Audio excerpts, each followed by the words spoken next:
Good morning बच्चों।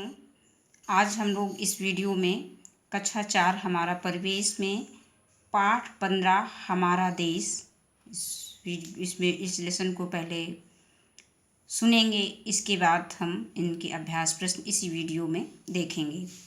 तो आइए हम सबसे पहले इस पाठ को देखते हैं, पढ़ते हैं। हमारा राज्य उत्तर प्रदेश। आइए अपने देश भारत के मानचित्र को देखते हैं। इसमें अपने राज्य उत्तर प्रदेश को पहचानिए। उत्तर प्रदेश राज्य मानचित्र में पीले रंग से दिखाया गया है। इसमें ध्यान से बच्चों देखो, ये पीले रंग से उत्तर प्रदेश दिखाया गया है और इसकी राजधानी लखनऊ दिखाई गई है। इसकी राजधानी लखनऊ है, यहाँ पे हम लखनऊ लिख देंगे। अब भारत के मानचित्र पर उत्तर प्रदेश के आसपास देखिए। इसके उत्तर में हमारा पड़ोसी देश नेपाल है। अब आप उत्तर प्रदेश के पड़ोसी राज्यों को देखिए और उनके नाम लिखिए। इसके बाद है उत्तर में उत्तराखंड और हिमाचल प्रदेश। यानी उत्तर में कौन कौन से राज्य हैं, पड़ोसी राज्य उत्तराखंड और हिमाचल प्रदेश। तो ये सब बच्चों आपके लिए होमवर्क है कि आप लोग इन राज्यों को देखेंगे और देखने के बाद इनको किस कलर में मैप में दिखाया गया है, इसको आप अपनी कॉपी में लिखेंगे। अब इसके बाद आता है पश्चिम में गुजरात, राजस्थान, महाराष्ट्र है और दक्षिण में तमिलनाडु और केरल। इसके बाद पूरब में असम और नागालैंड है। उत्तर प्रदेश भारत का एक बड़ा राज्य है। वर्तमान में इसमें 75 जनपद यानी 75 जनपद हैं। इन जनपदों को उत्तर प्रदेश के मानचित्र पर देखिए। अपने जनपद को पहचानिए। आपके जनपद का नाम, जो भी आपके जनपद का नाम है, इस मानचित्र में पढ़ करके अपने जनपद का नाम आपको इसमें नीचे की ओर यहाँ पे लिख देना है, जहाँ पे डॉट डॉट बना हुआ है। फिर इसके बाद आता है कि मानचित्र पर आपके जनपद को किस रंग से दिखाया गया है। हम देखेंगे कि इसमें जितने भी जनपद हैं, यानी अपने यूपी में 75 जनपद हैं और उसमें सभी जनपदों को अलग अलग कलर से दिखाया गया है। तो आप जिस जनपद में रहते हैं उस जनपद का नाम लिखेंगे और नाम लिखने के बाद उस जनपद को किस कलर से दिखाया गया है उसको लिखेंगे। तो यहाँ पे है कि मानचित्र पर आपके जनपद को किस रंग से दिखाया गया है। जो जिस रंग से दिखाया गया है उस रंग को आप लिख देंगे, लाल, हरा, नीला, पीला, जो भी है, बैंगनी। अपने देश की राजधानी को भी पहचानिए। जैसे हमने अभी बताया था कि हमारा प्रदेश, हम अपने प्रदेश की राजधानी, तो हमारा प्रदेश क्या है, उत्तर प्रदेश है और उत्तर प्रदेश की राजधानी क्या है, लखनऊ है, जो कि हमने इसमें मैप में आपको दिखाया भी था कि ये उत्तर प्रदेश है। इसको पीले रंग से दिखाया गया है, ये पीला रंग, ये पूरा यहाँ से यहाँ तक ये पूरा, और इसकी राजधानी क्या है, लखनऊ है। अपने प्रदेश के राज्यपाल और मुख्यमंत्री यहीं लखनऊ में रहते हैं। अब आप बताइए अपने प्रदेश के राज्यपाल का नाम, अपने प्रदेश के मुख्यमंत्री का नाम। क्या आप अपने देश के राष्ट्रपति और प्रधानमंत्री का नाम जानते हैं? पता करिए वे कहाँ रहते हैं। अपने देश के राज्यपाल का नाम ये है माननीय आनंदीबेन पटेल और अपने प्रदेश के मुख्यमंत्री का नाम माननीय योगी आदित्यनाथ। और क्या आप अपने देश के राष्ट्रपति और प्रधानमंत्री का नाम जानते हैं? तो अगर हम वर्तमान को देखें तो हमारे यहाँ जो राष्ट्रपति हैं वो ये जो राष्ट्रपति हैं हमारे देश के, ये हैं माननीय रामनाथ कोविंद और प्रधानमंत्री हैं माननीय नरेंद्र मोदी। अब इसके बाद वे कहाँ रहते हैं? वे दिल्ली में रहते हैं। अब अपने राज्य के प्रमुख शहरों आगरा, कानपुर, लखनऊ, इलाहाबाद, वाराणसी, गोरखपुर आदि को भी मानचित्र पर देखिए। ये शहर ऐतिहासिक, दर्शनीय स्थल, धार्मिक स्थल, सांस्कृतिक स्थल, उद्योग, शिक्षा आदि किसी न किसी कारण से प्रसिद्ध हैं। शिक्षा के सहयोग से इन प्रमुख शहरों के प्रसिद्ध होने के कारण को पता करिए। कहने का मतलब ये शहर किस लिए प्रसिद्ध है, क्या कारण है इनके प्रसिद्ध होने का। अपने उत्तर प्रदेश की बनावट सभी स्थानों पर एक जैसी नहीं है। कहीं ऊंची नीची भूमि है तो कहीं समतल मैदान है। इस प्रकार बनावट के आधार पर उत्तर प्रदेश को 3 प्राकृतिक भागों में बांटते हैं। ये 3 प्राकृतिक भाग कौन कौन से हैं? नंबर 1 भाबर एवं तराई, और नंबर 2 है गंगा यमुना का मैदान, और नंबर 3 है दक्षिण का पठार। तो इस तरह से ये हमारे उत्तर प्रदेश को जो 3 प्राकृतिक भागों में बांटा गया है वो ये इनके नाम हैं। अब आगे आता है भाबर एवं तराई। हिमालय के पर्वतीय भाग के दक्षिण में तथा मैदानी भाग के उत्तर में भाबर एवं तराई है। हिमालय से नीचे उतरने वाली नदियों गंगा, यमुना, रामगंगा, घाघरा आदि का बहाव इस भाग में आकर धीमा हो जाता है। नदियों पहाड़ों से लाए गए रोड़े, पत्थरों व मोटी मिट्टी को इस भाग में जमा करती हैं। रोड़े, पत्थरों और मोटे कणों से बनी मिट्टी का यह भाग भाबर कहलाता है। इसी का निचला भाग तराई है। तराई में रोड़े पत्थर नहीं हैं। तराई क्षेत्र में जमीन के नीचे थोड़ी ही गहराई पर पानी निकल आता है। यहाँ की हवा में नमी रहती है। यह क्षेत्र सहारनपुर जनपद के से कुशीनगर जनपद तक एक पतली पट्टी के रूप में फैला है। इसी क्षेत्र में उत्तर प्रदेश का एकमात्र राष्ट्रीय उद्यान दुधवा राष्ट्रीय उद्यान लखीमपुर खीरी जनपद में स्थित है। इस क्षेत्र में वर्षा अधिक होती है, इस कारण घने वन पाए जाते हैं। इन वनों में शीशम, साल, साखू और खैर, सागौन, गूलर, महुआ, सेमल, रोजवुड आदि वृक्ष पाए जाते हैं। कहीं कहीं बांस और बेंत की झाड़ियाँ भी पाई जाती हैं।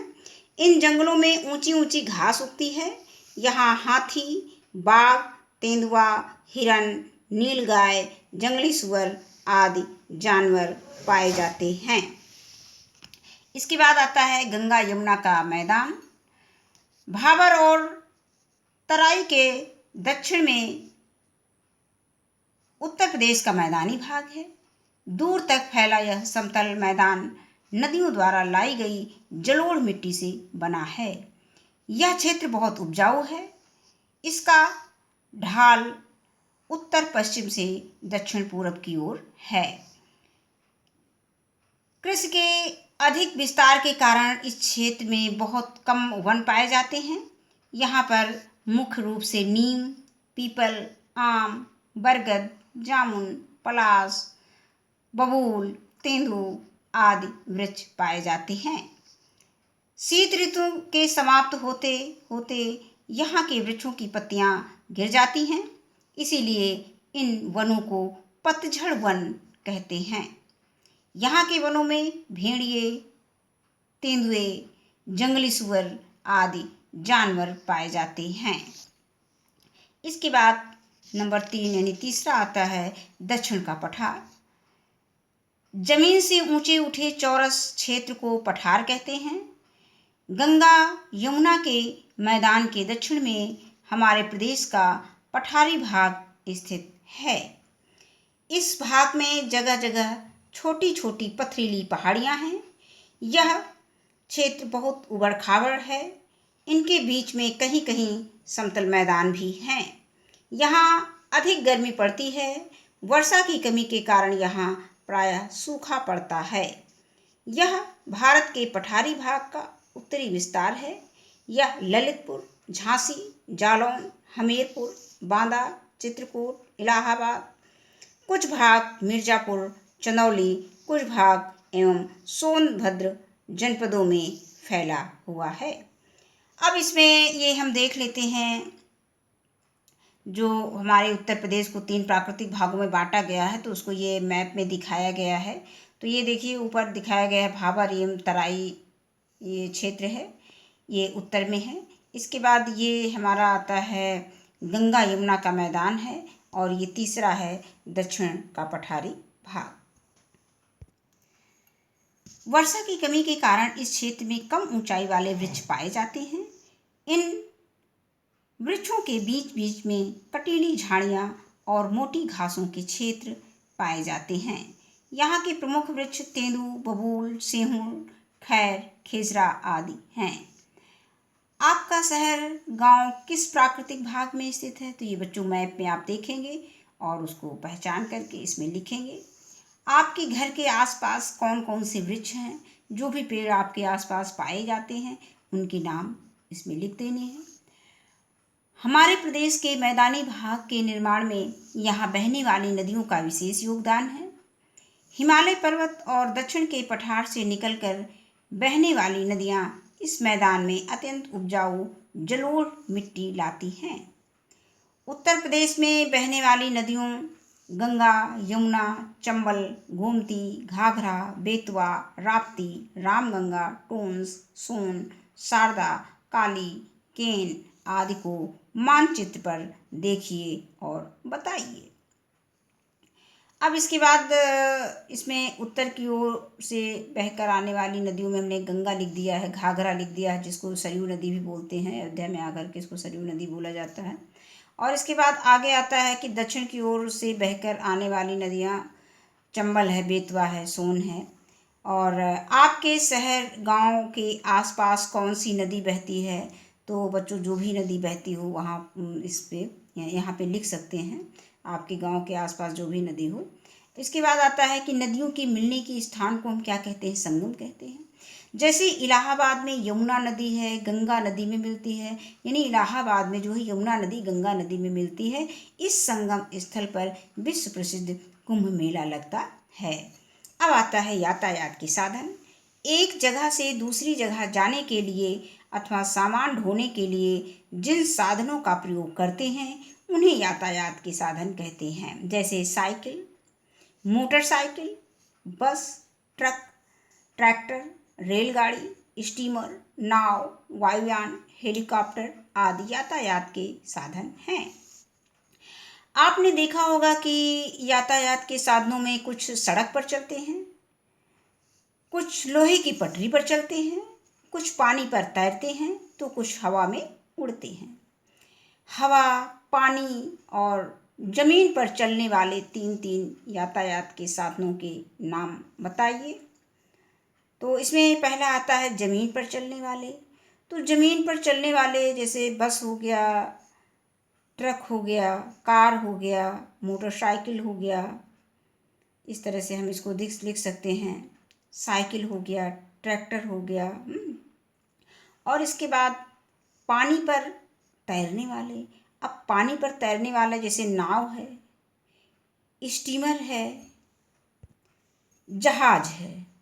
अब इसके बाद हवा में उड़ने वाले, तो हवा में उड़ने वाले में हमारा जहाज हो गया और हेलीकॉप्टर हो गया। हाँ, हवा में उड़ने वाले, तो हवा में उड़ने वाले में ये हो गया हवाई जहाज और हेलीकॉप्टर, पैराशूट, ग्लाइडर। अब इसके बाद आगे आता है कि हमारे प्रदेश में यातायात का सर्वाधिक लोकप्रिय साधन सड़क है। उत्तर प्रदेश राज्य सड़क परिवहन निगम हमारे प्रदेश में बस सेवा का संचालन करता है। क्या आप जानते हैं अपने प्रदेश से होकर गुजरने वाला सर्वाधिक लंबा राष्ट्रीय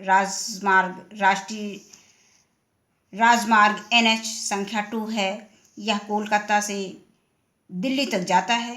राष्ट्रीय स्वर्णिम चतुर्भुज योजना के अंतर्गत बना पूरब पश्चिम गलियारा एवं उत्तर दक्षिण गलियारा झांसी में मिलता है।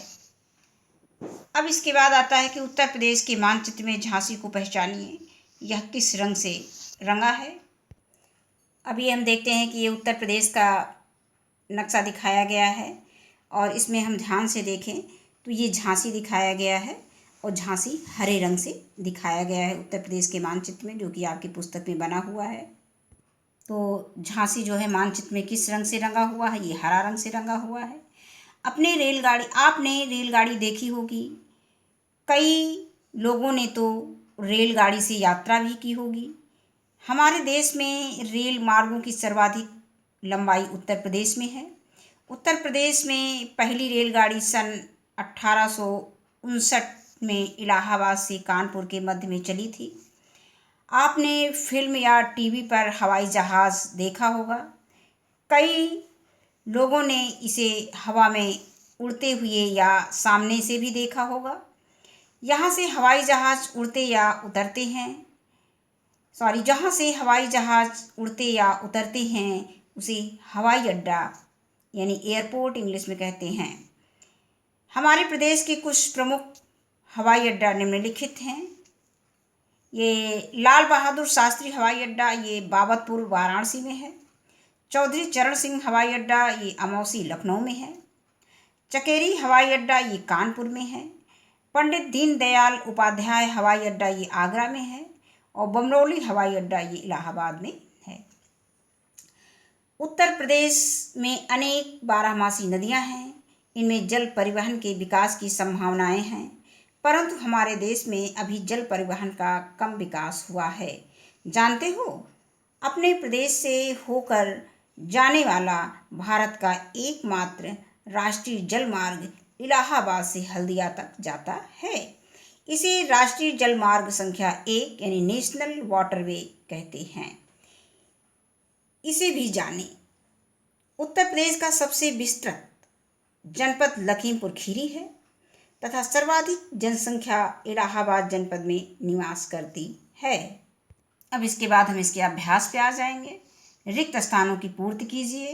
तो उत्तर प्रदेश के उत्तर में हमारा पड़ोसी देश नेपाल स्थित है, ये हम अपने मैप में देखेंगे।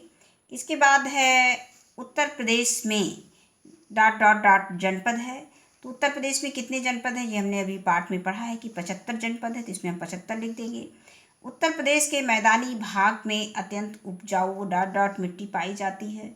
तो सबसे उपजाऊ मिट्टी जो उत्तर प्रदेश के मैदानी भाग में पाई जाती है वो है जलोढ़ मिट्टी।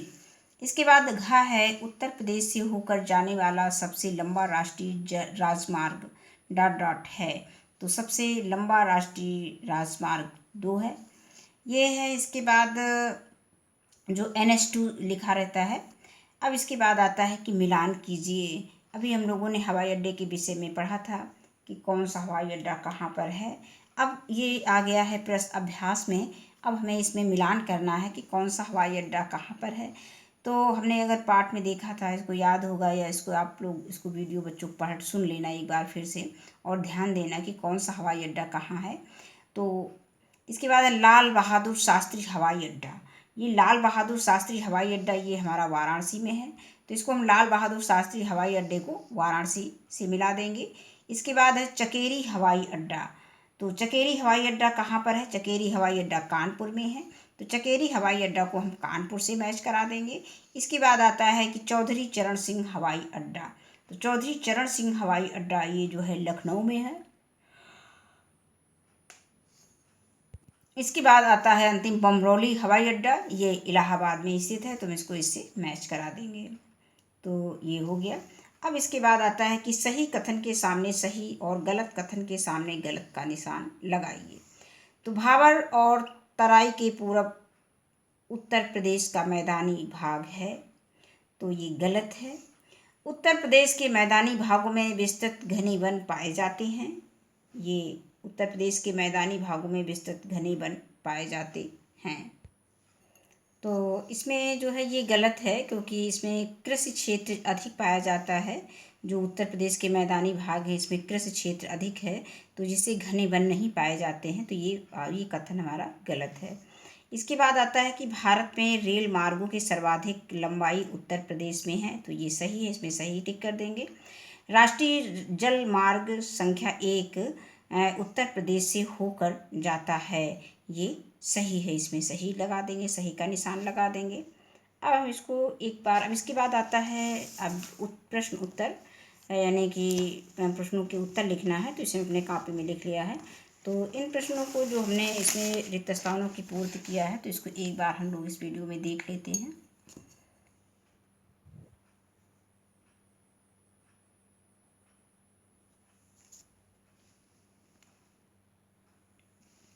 इसके बाद ये मिलान कीजिए, दूसरा प्रश्न दिया गया है। तो हमने इसको मौखिक बता दिया है कि लाल बहादुर शास्त्री हवाई अड्डा जो है ये वाराणसी में है, चकेरी हवाई अड्डा कानपुर में है, चौधरी चरण सिंह हवाई अड्डा इलाहाबाद में, लखनऊ में है, चौधरी चरण सिंह हवाई अड्डा ये जो है इलाहाबाद में है। एक बार इसको हम फिर से देख लेते हैं। लाल बहादुर शास्त्री हवाई अड्डा ये वाराणसी में है। इसके बाद आता है चकेरी हवाई अड्डा, ये कानपुर में है। चौधरी चरण सिंह हवाई अड्डा ये लखनऊ में है। इसके बाद बमरौली हवाई अड्डा इलाहाबाद में है। इसके बाद हमारा ये सही कथन है। पहला कथन हमारा जो दिया गया है कि भाबर और तराई के पूरब उत्तर प्रदेश का मैदानी भाग है, ये गलत है, हमने बताया था। और उत्तर प्रदेश के मैदानी भागों में विस्तृत घने वन पाए जाते हैं, ये भी गलत है, क्योंकि यहाँ पर कृषि क्षेत्र अधिक होने के कारण यहाँ पे वन कम पाए जाते हैं, घने वन नहीं पाए जाते हैं। इसके बाद ये गा है कि भारत में रेल मार्गों का सर्वाधिक लंबाई उत्तर प्रदेश में है, ये सही है। और राष्ट्रीय जलमार्ग संख्या 1 उत्तर प्रदेश से होकर जाती है, ये भी कथन सही है। अब आते हैं हम प्रश्न उत्तर पे। निम्नलिखित के उत्तर लिखिए। पहला प्रश्न दिया गया है कि उत्तर प्रदेश के दक्षिण में कौन कौन से राज्य स्थित हैं। तो उत्तर प्रदेश के दक्षिण में मध्य प्रदेश और छत्तीसगढ़ राज्य स्थित हैं। इसके बाद आता है दूसरा प्रश्न है कि उत्तर प्रदेश में बस सेवा का संचालन कौन करता है। तो उत्तर प्रदेश में बस सेवा का संचालन उत्तर प्रदेश राज्य सड़क परिवहन निगम करता है। आगे आता है प्रश्न संख्या ग। उत्तर प्रदेश में बहने वाली 5 नदियों के नाम लिखिए। तो उत्तर प्रदेश में बहने वाली 5 नदियों के नाम हैं। Number 1 Ganga, number 2 Yamuna, number 3 Rapti, number 4 Ghaghara और नंबर 5 गोमती। ये 5 नदियाँ हैं जो कि उत्तर प्रदेश में बहती हैं। तो वीडियो देखने के लिए धन्यवाद। आज की वीडियो में बस इतना ही।